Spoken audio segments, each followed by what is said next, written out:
welcome to the Welcome, Loved, and Cared For first episode. Woohoo! My name is Nick, and I serve as one of the youth leaders here at NMBC. And no matter who you are or where you're from, we hope you feel welcome, loved, and cared for. The leaders here are Christians, and what that means is Jesus has changed our lives, and I want you to get to meet them. My name's Nicole. My name is Steven. Steven. We're We're excited because as we come together for each episode, and we're going to try to do it fairly regularly, we want to help students in middle school and high school look at the world in which we live in and look at it through the framework or the lens of the scriptures. That as we follow closely after Jesus, that we would be able to discover, discern, and decide how do we engage this world? How do we live in it? And how do we live our lives for the glory of God? So I think we're going to have fun. Mm-hmm. I think we're going to try to help each other. There's going to be different segments in the future where we invite students on. We're going to look at different trends and some like topics during, that bring us through current events. But all of this is going to happen with our desires to help you walk through and look at the scriptures as they guide us to living lives that point people to God's good news found in Jesus. So today, as we kind of focus together, our first thing is if we're going to study culture, we have to first understand what is culture. So, Stephen, what's culture? Culture? I honestly don't know. If you explain. Nicole, what's culture? Well, that's a good question, and thank you for asking me. And She doesn't know. So culture can exist. Culture can include many things. It's in what we watch, what we wear, how we act, like the environment that you're from. I feel like every facet of our lives has some type of culture to it. Yeah. And actually, kind of what you surmised at the end is that culture is everything. It's literally everything from the technology that impacts us, our dress and attitudes. It's everything. And that's our localized culture. If we zoom out, there's a culture of being in Monmouth County. There's a culture of being from New Jersey. And you'll see that when, if you ever go away to college. People hate New Jersey for some reason. I don't know why. But there's a culture from being from New Jersey, so represent. There's a culture of being American. There's a culture of being Western. And so culture really is everything. And not only is culture everything, but culture is ever changing. Stephen, is today's culture the same as it was when you were in high school? Absolutely not. Especially seeing, I guess, culture in the sense of like social media. Like Vine was a thing, but now like TikTok is the big thing. But Vine was more wholesome than TikTok is now. Is that like your opinion, or you think that's fact? Wait, Vine doesn't even exist? Vine doesn't exist. For those... I thought he just said, is Vine more wholesome? No, I said Vine was more wholesome than TikTok. Oh. I would say yeah, because, I mean, with the change... It also is with the changing of clothing, like, what's more allowed. And, yeah. So 100%. So what we're bringing to you, we have to help you understand that, is that I'm in my early 30s, and then these other two are in different stages of life than me. I'll be gracious in saying that. But we're all generationally a few years apart, and we're a bunch of years removed from middle school and high school context. And so we're going to actually reference at times things that were instrumental in our culture in our years as students. And we're going to actually, it's so crazy. We're going to have to like ask you to go to Wikipedia and discover that there was like a TikTok app that was 7 seconds long. How long was Vine? To do Vine, you had to like record like 7-second like increments, and then like mash the whole video together. So that's like we see things through what we've experienced them before. And so Vine is like your Instagram story, which is like TikTok, which is like YouTube. We're going to work through culturally how we've experienced life, and it is ever changing. Write down what things are today on a piece of paper, fold it up, put it in your sock drawer, and by the time you're ready to graduate high school, it is going to be so very different because culture is constantly changing. And as followers of Jesus, the calling we have on our lives is to engage this world, to live lives that are consistent with what it looks like, that what we see in the scriptures, what we see in the Bible, and what we know to be true about who Christ is and what he's come to accomplish. Rescue the sinners from death and bring us into life. And so our time together is going to be just that. For this episode, we're going to try to analyze culture, what is culture, and encourage you as teenagers, whether you recognize this or not, you are the best missionary, literally, someone who is sent by God to go to a different type of people, a people group, and to share with them about who he is. And so as your youth leaders, we want to encourage you in this process that you should see yourself as someone that might be different. You're living counterculturally. You're living amongst the culture, but you're actually called to live different, with a different ethic, with a different commitment to follow after God. And that's not just because we want to be different and be strange, but rather our allegiance is to God's authority. And we believe that there's true life here. It's good news. So... But what does that even look like? Like, you just said a lot about like living differently, and we're called to go out and be missionaries. But like, as in high school, like at least for myself, I know that I definitely didn't have a good grasp of what it looked like to live differently from how all of my friends were living. Good. So a lot of this will lead us to understanding, as we read the Bible and as we grow in our relationship with Jesus, is this true? Do we believe it?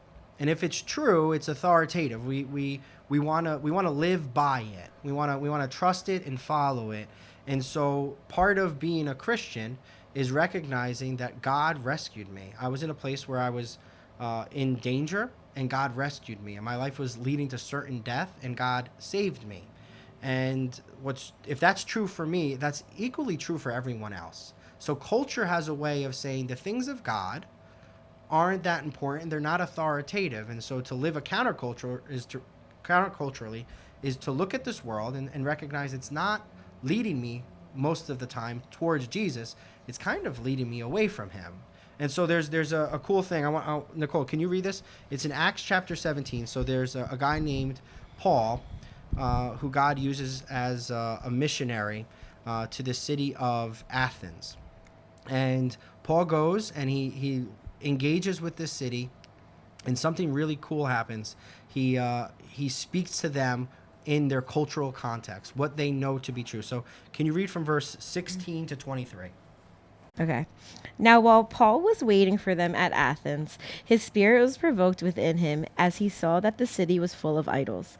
So he reasoned in the synagogue with the Jews and the devout persons, and in the marketplace, every day with those who happened to be there. Some of the Epicurean and Stoic philosophers also conversed with him, and some said, "What does this babbler wish to say?" Others said, "He seems to be a preacher of foreign divinities, because he was preaching Jesus and the resurrection." And he took him and brought him to the Areopagus, saying, "May we know what this new teaching is that you are presenting? For you bring some strange things to our ears. We wish to know, therefore, what these things mean." Now all the Athenians and the foreigners who lived there would spend their time in nothing except telling or hearing something new. So Paul, standing in the midst of the Areopagus, he said, "Men of Athens, I perceive that in every way you are very religious. For as I passed along and observed the objects of your worship, I found also an altar with this inscription, 'To the unknown God.' What therefore you worship as unknown, this I proclaim to you." Thank you.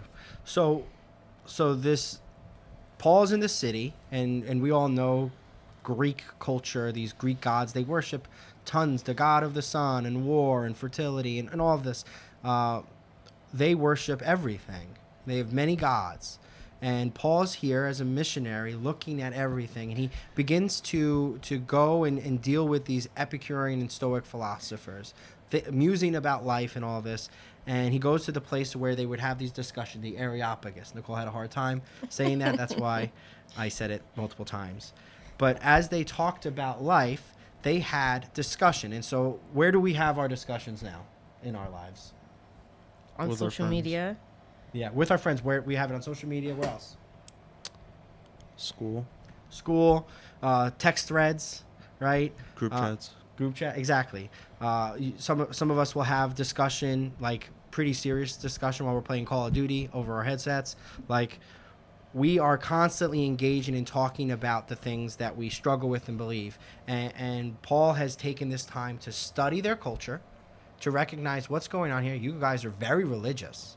You even worship a God that you don't know, the tomb of the unknown God. Can I tell you about the God you don't know about?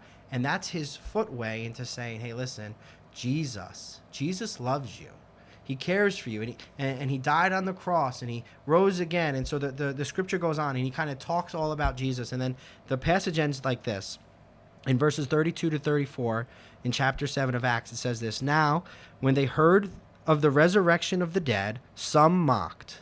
So he talks about the real important thing about following after Jesus. If Jesus died on the cross and stayed dead, he's just another dead guy. But Jesus rose again from the dead. He brought life. He defeated death, and he brought new and everlasting life. And that's the most important piece here. It's that God so loved us that he defeated death and brought new life for us to live.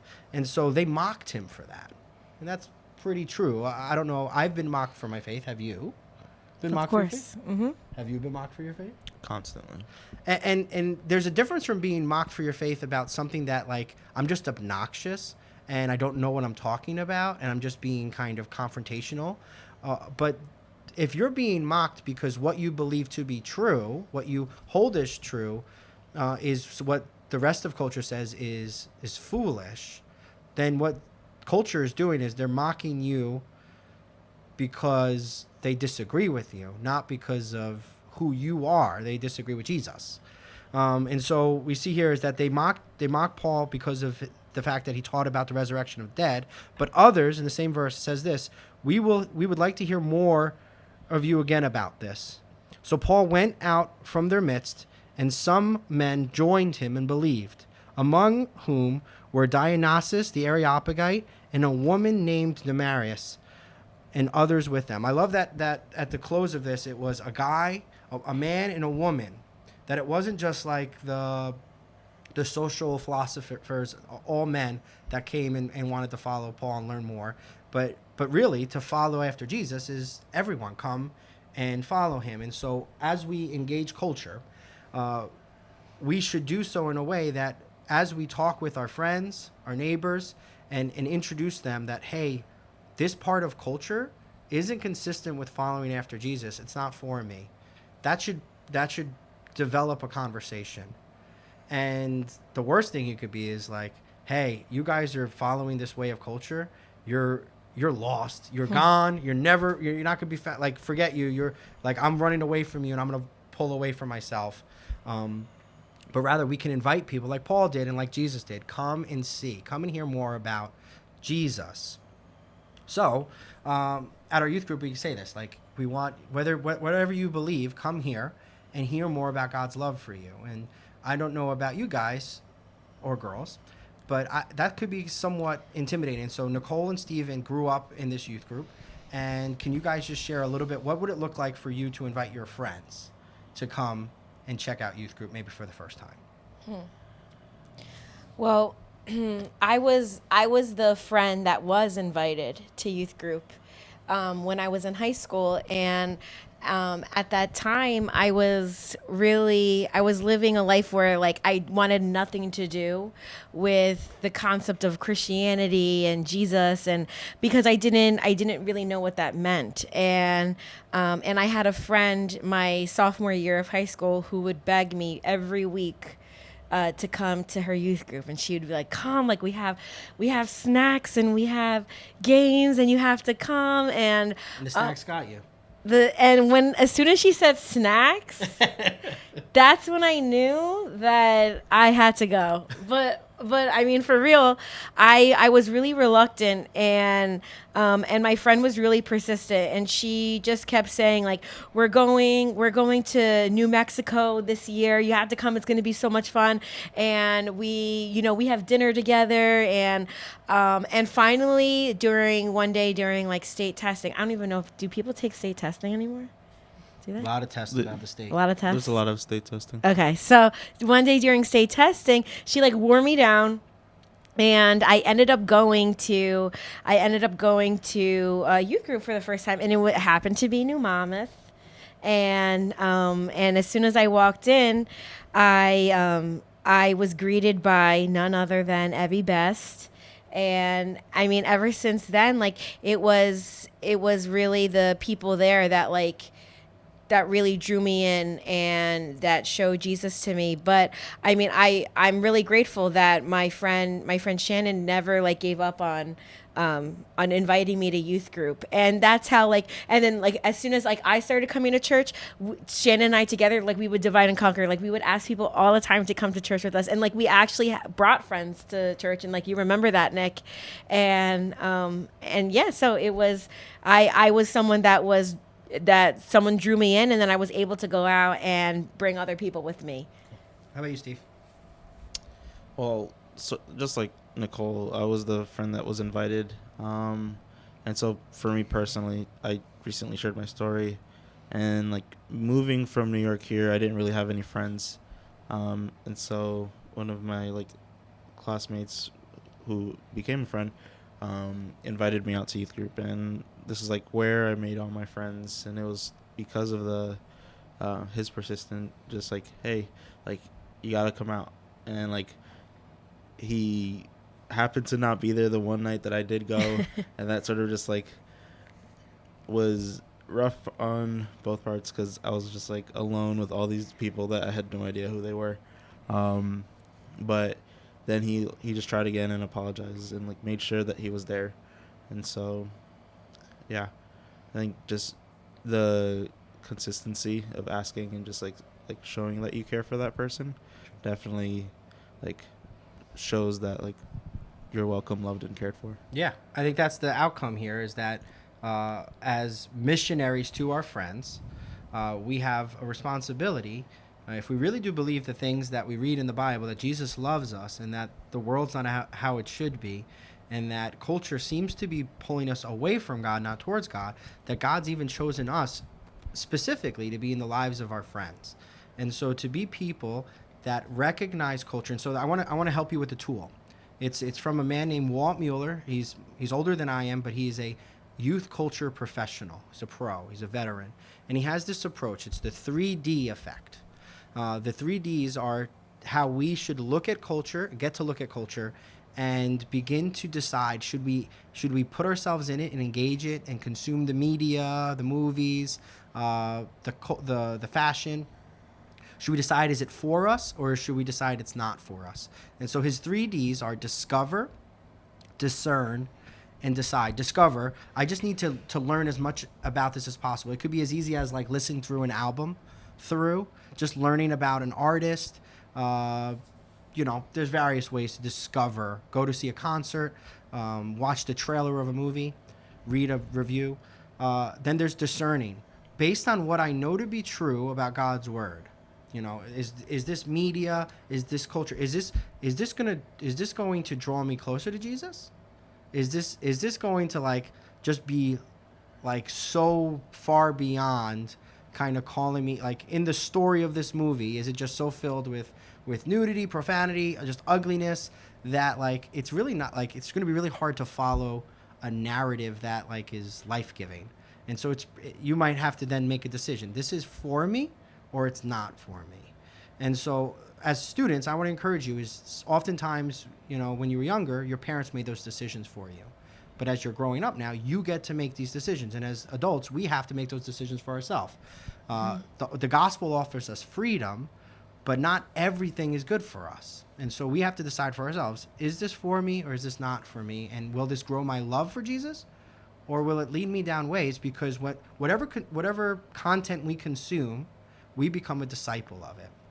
And so anything that you've become a disciple of in the past, in your younger years, that you've listened to, followed, read, that you've consumed so much that it impacted your daily life? That doesn't have to be crazy, but well, I guess for me, I grew up listening to rap music, and I used to curse a bunch because there's just a lot of foul language throughout the songs, and it was just normal. And growing up, that was just the normal where I was, and so it was allowed in a sense, but realistically shouldn't have been just cursing in the streets. So intentionally, you had to make a decision. Is this for me? And if you start to decrease that, the influence on it is less, right? Nicole, anything that you've consumed that you'd say maybe negatively or positively impacted your relationship with Jesus? Nothing at all. I've always been 100% a follower. Just For kidding. all of But 30 I mean, years. I like that you said that because I think we all worship something, whether it's Jesus or not. And we can worship like a lot of like cultural things, whether it be, a certain type of artist, a way of like dressing. Like I have even like worried so much about in the past, like what I wore and my fashion to the point that it almost became like an idol. Like how I dressed was how I wanted like people to perceive me. And that becomes an idol, like right when you spend all of your time and your resources on like what am I going to wear, how can I keep up with the latest trends, or that's just like a small example. There's so many things that we're faced with, and especially like in the life of someone who's in high school, where we're exposed, like where they're exposed to constant media, constant information, and constant entertainment, that it's hard to not get sucked in and like follow that and adhere to that standard, because that's what your friends are doing, that's what people are telling you should be doing, so why not follow it? Yeah, so there's going to be this pressure because to live counterculturally means you really don't fit. And I want to encourage you is that this life, is the scriptures say, is but a vapor. And just because you may not fit in certain relationships at school, at work, whatever the case may be, that doesn't mean that you should not be there. No, you have a specific reason for that. It just, you have to understand that you're not always going to be like celebrated. And in fact, as Nicole was talking, it made me think of Galatians chapter 1, verse 10. The same guy, Paul, that we were talking about, he wrote this. He said, "For am I now seeking the approval of man or of God, or am I still trying to please man? If I was still trying to please man, I would not be a servant of God or a follower of God." And so to be a missionary, to believe that Jesus has come and rescued me, and that those in my life that don't know Jesus yet are in need of rescuing, and not the sense that I can rescue them, but I have a message and a hope for them that's greater than the promises of this world, is that I'm not going to always be celebrated everywhere I go. And if people are going to have a problem with me, I hope it's that they disagree with me because I want to be consistent in following Jesus. I don't want to compromise because I found life here. I don't want to lose life. I want to experience life abundantly. And so I kind of want to narrow our conversation down. It's how we view things. I wear these cheap, nasty, dirty glasses. And they're really bad. I need new ones. But how I see the world is through these glasses. It's called your worldview. And how we all view the world will be different based on the context, really the incredible hyper culture that we grow up in, meaning like your household. How you view everything is based on your glasses. And your friends and your classmates, your neighbors, everyone is going to see the world a little different than you are. But we can agree on certain things. Like, this world is not how it should be. And somebody else may see something different than me. That's okay. But at the end of the day, I think we could come to the understanding that this world's broken and it needs healing. And really, I believe this is that people will search and search and search for answers, but until they find Jesus, they won't find hope. And so I say that because it almost sounds like, oh no, like you're judging and you're not allowing anybody else to have some individualism. I just have seen that work out in the lives of people I've spent time with, and they always end up hopeless outside of Jesus. And so as a follower of Jesus, I want to, the most loving thing I can do is point people to the hope I have in Jesus. And if they don't accept me, reject me, whatever the case may be, let it be because I want to follow Jesus, not because I'm being obnoxious or broken or whatever the case may be. So again, those 3 Ds: discover, discern, decide. If you begin to implement that in your life, and you begin to look at culture kind of like Paul did, like, can I understand where my friends are coming from here with empathy and with understanding? then I think it'll make a huge difference. So just before we kind of end, we want to involve you all, our students, in this podcast. And so we have an email. Steve, tell them the email. The email is wlcfpodcast@gmail.com. Thank you, Gmail, for sponsoring this podcast. Gmail. Wait, before you go on any further, I don't want to go off topic, but you have a legit tan line on where your glasses should be on near your ears, and it's really freaking me out. He's got a tan line. I didn't notice.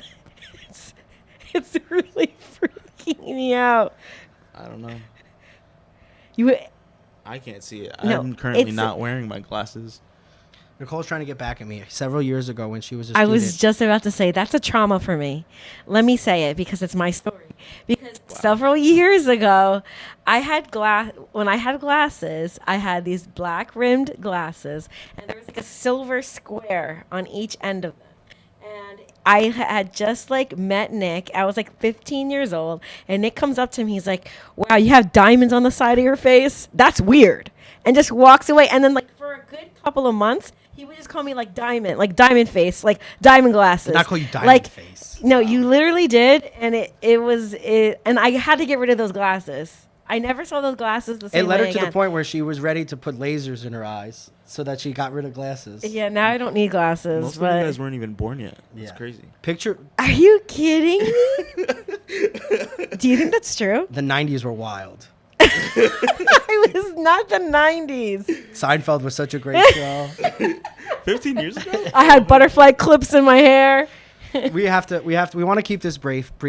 And so yes, consider what you say to each other, because you may unintentionally cause each other to put lasers in your eyes. We're gonna do a podcast on that. But we do want you to share with us.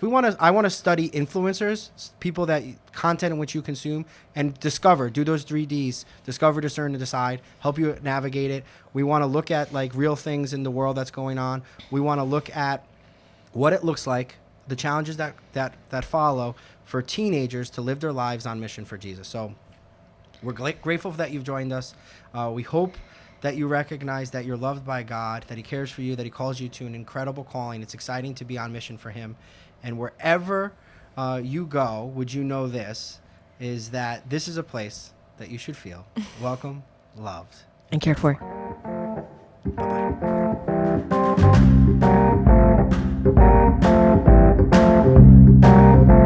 Bye-bye.